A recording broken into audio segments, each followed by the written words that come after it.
when you're creating a new website is it shouldn't be a one and done thing. I know it's really important for marketers to get to that finish line of site launch, but you just spent a ton of money on a marketing vehicle that you need to use to market to.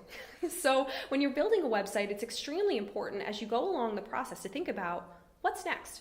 What's the plan for this website after launch? How are we actually going to use this?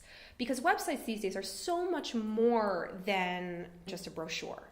They're an active thing that you can use to drive prospects and traffic to your website, but in order for it to be active, you actually have to use it.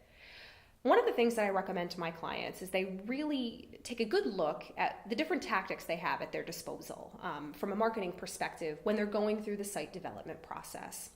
And to think about those tactics strategically during the web design process so they have a good plan post-launch for the quarter after and then the quarter after that as far as what their marketing campaigns are going to look like. Now, it's a no-brainer for a client to continue doing SEO post-launch. SEO is such a marathon, and if you've read anything about it or talked to anybody about it, everybody's going to say it's one of those things that you just can't stop. It's also a no-brainer these days for marketers to integrate analytics into their website build process. If you're spending all this money on a website, you want to measure it to make sure that people are using it the way you want them to. Are people pursuing the conversion funnel that you chose when you built your website? Are people downloading and viewing the white papers that you spent so much time creating? That can all be tracked through a good analytics engagement with the digital marketing agency of your choice. Another thing that you're going to want to take into account as you go through the build process is what sort of paid initiatives you might want to consider post-launch. A lot of clients find it really effective and successful for them to launch a paid advertising campaign along with the launch of their website so that they can drum up as much exposure as they can post-launch. But to be able to launch a paid advertising campaign, there are things that you have to consider. You need to consider the budget of your campaign. How much should you spend?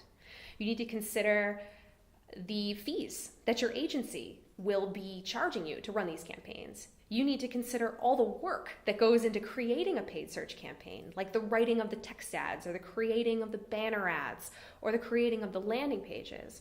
You need to consider the tracking that goes along with this campaign. You also need to consider the assets that these landing pages that you're creating and the tracking you're going to put into place will be able to track downloads of. So do you need a white paper? Do you need a case study? Could you use a video as an asset? These are all important things to think about right out of the gate during the web development and design process because you want these different campaigns to be fully integrated into the website that you're launching. You don't want to have something put you on pause when you're ready to go. So ideally, you would want to put yourself in a position to launch with these landing pages and these assets ready to go so you can start to market them. So it's really important to think about your website again as a marketing vehicle for all sorts of digital marketing tactics, with paid search being one that's extremely important, that can launch, your marketing vehicle can launch with you and continue on with you through the future. And thinking about the different things to be able to make it that vehicle is something that is really important to plan for as you're going through design and development.